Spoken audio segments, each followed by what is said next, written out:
வணக்கம் நண்பர்களே. இன்று நம்ம கேலக்ஸி தமிழ் டிவியில் தமிழ் சினிமாவில் உங்களுக்கு தெரியுமா நிகழ்ச்சியில் பார்க்க போவது தமிழ் சினிமாவில் ஏறக்குறைய 50 ஆண்டு காலம் புகழ் பெற்றவரும் தமிழ் சினிமாவின் முன்னணி நடிகராக விளங்கிய லட்சிய நடிகர் என்றும் SSR என்றும் ரசிகர்களால் அன்போடு அழைக்கப்பட்ட SS ராஜேந்திரன் அவர்களின் வாழ்க்கை மற்றும் சினிமா பயணத்தை பார்க்க போறோம். SSR அவர்கள் ஜனவரி 1, 1928 ஆண்டு மதுரை மாவட்டத்தில் உள்ள சேடபட்டியில் பிறந்தார். தந்தை பெயர் சூரியநாராயண தேவர், தாயார் பெயர் ஆதிலட்சுமி. SS ராஜேந்திரன் சேடபட்டியில் தொடக்க கல்வியை முடித்தார். உயர்நிலைப் பள்ளியில் படிக்க அடுத்துள்ள நகரப்பள்ளிக்கு போக வேண்டும். குறைந்த வயதுடையவராக இருந்ததால் ராஜேந்திரன் ஓராண்டு வீட்டிலேயே இருந்தார். அப்பொழுது அவர் தந்தைக்கு நண்பரான சுப்பு ரெட்டியார் என்பவரின் நாடகக் குழுவில் இணைந்து நடிக்கத் தொடங்கினார். அந்த நாடகக் குழு 6 மாத பயணமாக நாடகம் போட மலேசியாவுக்கு செல்லவிருப்பதை அறிந்த ராஜேந்திரனின் தந்தை ராஜேந்திரனை மீண்டும் படிக்க வைக்க நாடகக் குழுவிலிருந்து அழைத்து வந்து விட்டார். பின்னர் வத்தலக்குண்டில் இருந்த உறைவிடப் பள்ளியான AMCCC உயர்நிலைப் பள்ளியில் 6ஆம் வகுப்பில் சேர்த்து விட்டார். ராஜேந்திரன் அங்கேயே தங்கி படித்து வந்தார். பள்ளிகளுக்கு இடையில் நடந்த நாடகப் போட்டியில் இவர் நடித்த சிந்தாமணி நாடகம் முதல் பரிசு பெற்றது.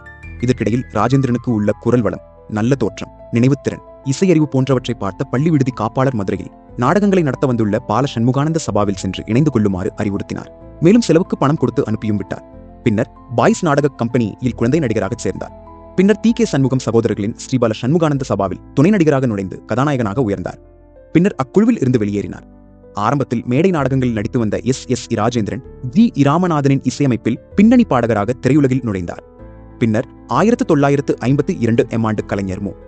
கருணாநிதி கதை வசனம் எழுதிய பராசக்தி திரைப்படத்தில் சிவாஜி கணேசனுடன் இணைந்து நடிகராக அறிமுகமானார். அதன் பின்னர் கருணாநிதியின் அம்மையப்பன் திரைப்படத்தில் கதாநாயகனாக நடிக்க வாய்ப்பு கிடைத்தது. இப்படம் பெரிதாக வெற்றி பெறவில்லை. அதன் பின்னர் சிறு பாத்திரங்களில் நடித்து வந்தவருக்கு 1957 ஆண்டில் வெளிவந்த முதலாளி திரைப்படம் திருப்புமுனையாக அமைந்தது. இத்திரைப்படத்தில் இடம்பெற்ற ஏரிக்கரை மீது போறவளே பெண்மையிலே என்ற பாடல் பெரும் வரவேற்பை பெற்றது. 1958 இவர் நடித்த தை பிறந்தால் வழி பிறக்கும் திரைப்படம் வெற்றிகரமாக ஓடியது. எம்ஜிஆருடன் சிறந்த நட்பினை பேணி வந்தார். எம்ஜிஆர் 2 வேடங்களில் தோன்றி நடித்த ராஜா தேசிங்கு படத்தில் முக்கிய வேடத்தில் நடித்தார். SSR கதாநாயகனாக நடித்து வெற்றி பெற்ற சில படங்களை பார்ப்போம். குலதெய்வம், முதலாளி, தை பிறந்தால் வழி பிறக்கும், சிவகங்கை சீமை, மாமியார் மெச்சின மருமகள், சகோதரி, குமுதம், சாரதா, வானம்பாடி, காட்டு ரோஜா, பூம்புகார், காக்கும் கரங்கள், மறக்க முடியுமா போன்றவை காலத்தால் அழிக்க முடியாத திரைப்படங்கள் ஆகும்.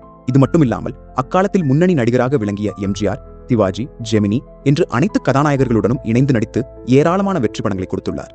திரைப்படங்களில் புகழ் பெற்றவராக இருந்தாலும் பெரியார், அண்ணா ஆகியோரின் கொள்கைகளால் ஈர்க்கப்பட்டு திராவிட முன்னேற்றக் கழகத்தில் உறுப்பினராக தன்னை இணைத்துக் கொண்டார்.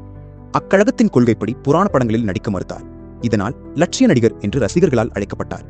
நடிகர், அரசியல்வாதி மட்டுமில்லாமல் திரைப்பட தயாரிப்பாளர், இயக்குனர், மேடை நாடக மன்ற உரிமையாளர் என்று சகலகலா வல்லவராக திகழ்ந்தார். தனது SSR பிக்சர்ஸ் நிறுவனங்களின் வழியாக முத்துமண்டபம், தங்கரத்தினம், மணிமகுடம், அல்லி ஆகிய படங்களை தயாரித்தார். முத்துமண்டபம் படத்தில் KR விஜயாவை அறிமுகம் செய்தார். திரைப்படத்துறையில் புகழ்பெற்று விளங்கிய பொழுது SSR நாடக மன்றம் என்னும் நாடக நிறுவனத்தின் உரிமையாளராக இருந்தார். அந்நிறுவனத்தில் நடிகர்களாக இருந்த மனோரமா, ஷீலா ஆகியோர் பின்னாளில் புகழ்பெற்ற திரைப்பட நடிகர்களாக விளங்கினார்கள்.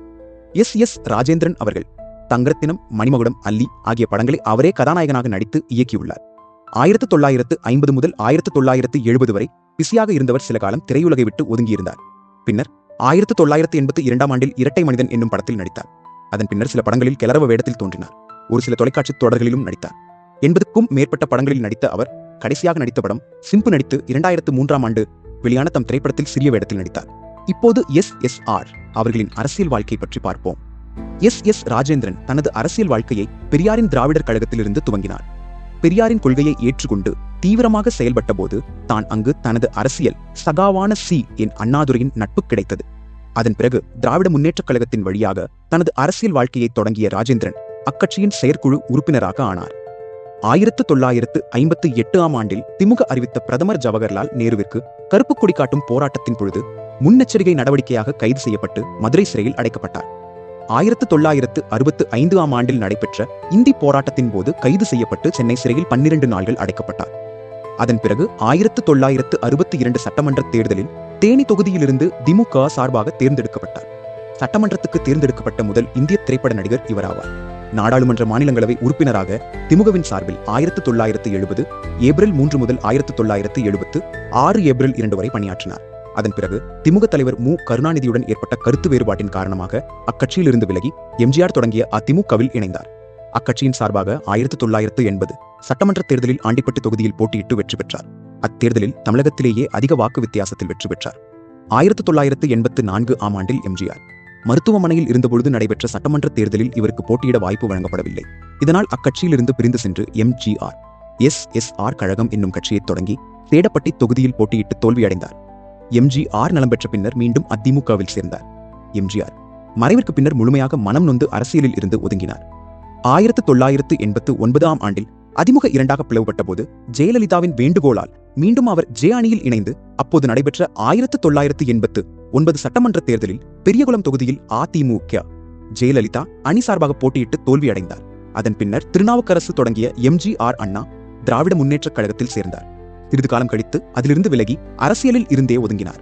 இப்போது எஸ்எஸ்ஆர் அவர்களின் குடும்ப வாழ்க்கை பற்றி பார்ப்போம். எஸ் ராஜேந்திரன் அவர்கள் நாடகத்தில் தன்னோடு இணைந்து நடித்த கேரளத்தைச் சேர்ந்த பங்கஜம் என்பவரை கவிஞர் பாரதிதாசன் தலைமையில் திருச்சி ஸ்ரீரங்கத்தில் 1946ஆம் ஆண்டு மணந்து கொண்டார். அவர்களுக்கு இளங்கோவன், ராஜேந்திரகுமார், கலைவாணன், செல்வராஜ் என்னும் 4 மகன்களும் பாக்யலட்சுமி என்னும் மகளும் பிறந்தனர். 1956ஆம் ஆண்டில் குலதெய்வம் படத்தில் தன்னோடு இணைந்து நடித்த நடிகை விஜயகுமாரியை அவ்வாண்டிலேயே திருமணம் செய்து கொண்டார். அத்திருமணம் சில ஆண்டுகளில் வெளியே தெரிய வந்தது. இவர்களுக்கு ரவிக்குமார் என்னும் மகன் பிறந்தார். பின்னர் இருவரும் மனமொத்து மனவிலக்கு பெற்றுக் கொண்டனர். மூன்றாவதாக தாமரைச்செல்வி என்பவரை மணந்து கொண்டார். இவர்களுக்கு கண்ணன் என்னும் மகனும் ஒரு மகளும் பிறந்தனர். மார்பு சளி, மூச்சடைப்பால் சிரமப்பட்ட எஸ்எஸ்ஆர் அவர்கள் அக்டோபர் 24, 2014 காலை 11 மணிக்கு சென்னையில் காலமானார். அவர் மறைந்தாலும் தமிழ் திரையுலகில் தனது அழகு, அழுத்தம் திருத்தமான உச்சரிப்பு என்று தனக்கென தனிபாணியை உருவாக்கி சிறந்த படங்களை வழங்கி தமிழுக்கும் தமிழ் சினிமாவிற்கும் பெருமை சேர்த்த அவரது பணிக்காலம் கடந்து என்றும் நிலைத்து நிற்கும். உங்களுக்கு பிடித்த எஸ்எஸ்ஆர் அவர்களின் படம் எதுவென்று கமெண்ட்ல சொல்லுங்க. இந்த வீடியோ பிடிச்சிருந்தா லைக் பண்ணுங்க, உங்க நண்பர்களுக்கு ஷேர் பண்ணுங்க.